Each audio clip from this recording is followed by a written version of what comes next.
When the three paths crossed. Quick introduction. Liara, a bright-eyed botanist from the village of Willowbrook, who can coax life from any seed. Cato, a weather-worn inventor who collects forgotten tools and dreams of building the impossible.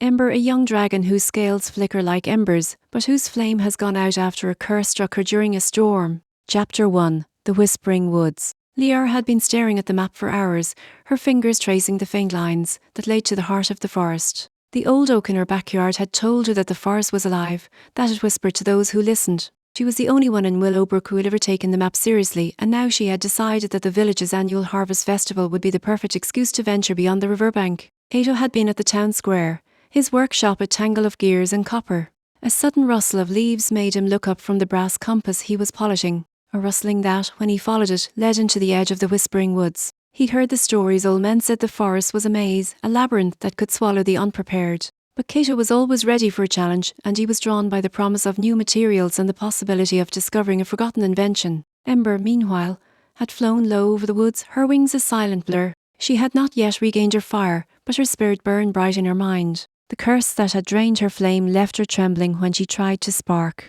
The townsfolk whispered that she might be dangerous, but Liara had seen her from a distance and sensed something other than a fearsome beast. Liara decided that perhaps she could help Ember find her way back to the light. The three, each following different paths, arrived at the same clearing. It was a sunlit glade framed by ancient birches. Liara sat down, unfolding her map. Cato emerged from the shadows, clutching a strange contraption that seemed half mechanical, half living. Ember hovered above the grass, her eyes wide. "Who goes there?" Liara called out, not afraid. Her voice carried across the clearing. Cato wiped the sweat from his brow. "My name is Cato. I've been searching for something that might still work after the great storm. It could be you, or I could be the one you're looking for." Ember dipped her head, a quiet, almost polite nod.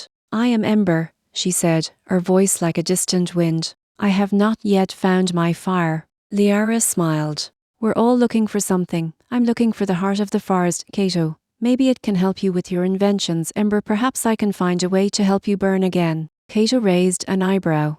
"You think a young botanist knows how to fix a curse?" He glanced at Liara's worn map, then at Ember's trembling form. "If there is a place where everything can be fixed, it's probably inside this forest." Ember's eyes glimmered with a small, hopeful spark. "I have felt the forest song.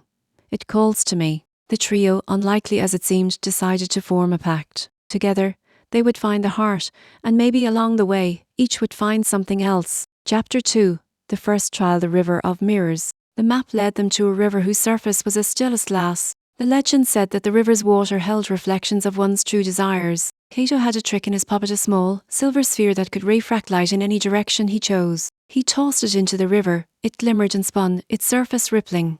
Liara knelt beside the river, watching the water. "Look," she whispered. "It's reflecting the valley below. The map suggests we're on the right track." Ember hovered above the river. "I see my own reflection," she murmured. "It's faint, but I feel. I'm still trying." Cato smiled at the way the silver sphere bent the light. "Let's use it. If we can bend the river's reflections, we might reveal hidden clues." They placed the sphere at the edge of the water, and the silver light scattered, creating a kaleidoscope of images. The reflection of a hidden stone arch appeared, shimmering. Cato's eyes widened. "That arc's inscription is in a language I've never seen." He tapped it with a metal rod. The stone hummed softly. Liara, who had been observing the arch, felt a pull. "The inscription says, 'Seek the path where the wind sings the truth.'" Her fingers brushed the letters and the stone pulsed a faint green light. Ember, hearing the faint hum, flapped her wings. The wind gathered, swirling around the arch. Sound of the wind became clearer, like a choir. The trio listened. The wind sang a melody that seemed to carry the word north. They followed the sound to a narrow path that disappeared beneath the curtain of ivy. They moved together, the wind guiding them. Liara, her hair drifting, felt the path's pulse. Cato, his tools and mind always attuned to hidden mechanics, felt the earth's vibration. Ember, though still cold, felt her wings grow lighter as she followed the wind's melody.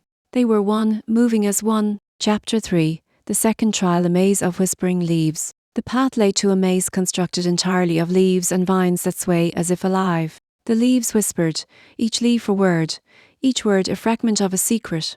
Liara, trained to read the subtle differences in plant life, started to hear the whispers. "Grow, grow, grow," one leaf hummed. I will not let you pass. Hato, always eager to solve puzzles, tried to find a hidden switch. He tapped the vines with a piece of bark, and a faint crack appeared, revealing a loose leaf. He pulled it. A hidden track opened. Ember floated above the leaves, her eyes searching. I can hear the leaves sing, she said. They are singing a warning. They want to keep us from finding the heart. Liara looked at Ember.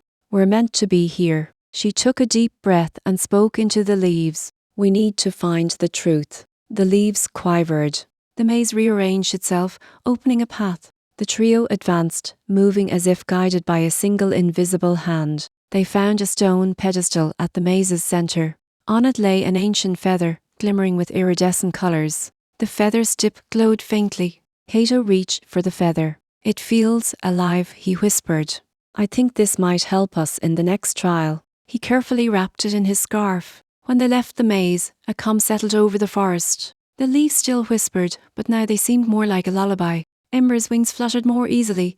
A faint spark seemed to flicker at the tip of her tail. Chapter 4. The Third Child, the Mountain of Echoing Rocks. From the maze, the path climbed toward a towering mountain whose peak was hidden behind clouds. The legend said that the mountain guarded the heart, and only those who listened to the echo could find the way. The ascent was treacherous. Hato, with his mechanical mind, found a way to rig a pulley system using vines and a crude lever.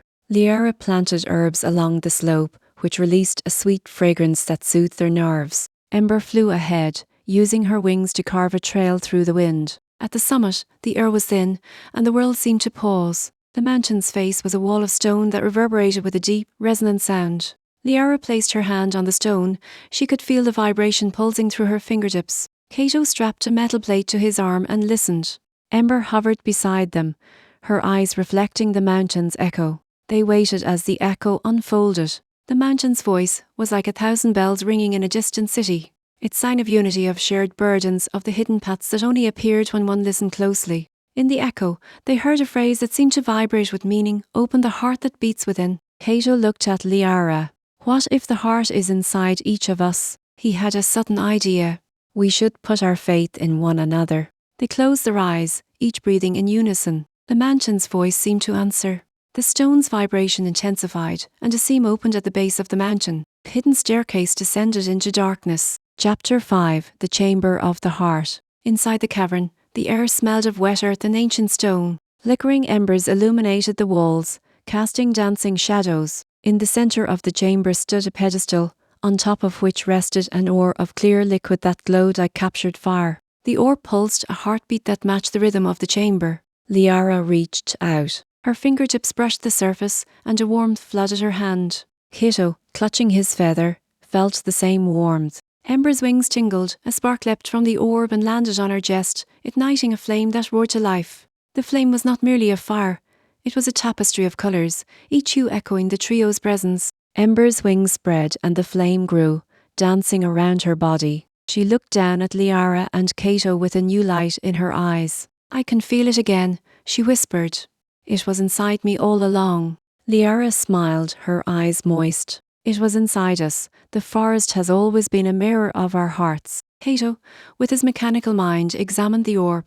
The orb is a crystal that stores the energy of the forest. When three beings who trust each other touch it together, the energy releases. They pressed their palms onto the orb, each one touching the same spot. The forest seemed to hum in a new frequency, a sound that resonated through the stone walls. The orb dissolved into stardust, and a soft wind rose, carrying with it the scent of blossoms and a gentle hum. When they stepped back, the chamber was empty, but the air was alive with the promise of possibility. Ember, with her flame restored, felt a newfound confidence. Liara, with the knowledge of the forest's secrets, felt a sense of purpose. Cato, with his inventive mind, saw a world full of potential. Chapter 6. The Return. The descent down the mountain was filled with a lightness that felt like a promise. The forest greeted them with a gentle breeze, and the leaves seemed to applaud their arrival.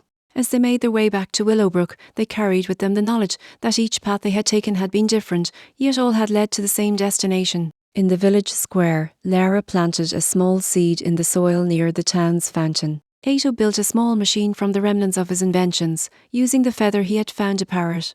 Emma perched on the edge of the fountain, her flame casting flickering shadows on the water. They stood together, looking out over the town they had helped to protect and heal. The wind whispered, the trees rustled, and the forest songs seemed to carry a new, deeper melody, one of togetherness, of shared light, of hearts beating in unison. The villagers watch, amazed, as Liara, Cato, and Ember moved as one, their differences woven into a tapestry of new possibilities. Their laughter echoed, and the sky above seemed to glow with a gentle warmth that was both new and familiar. No words were needed to explain what had happened. The story of the three who dared to listen, to trust, and to open their hearts was already written in the leaves and in the stone, and it would linger in Willowbrook's story for generations, a quiet reminder that the greatest adventures are those where friendship and open minds guide the way.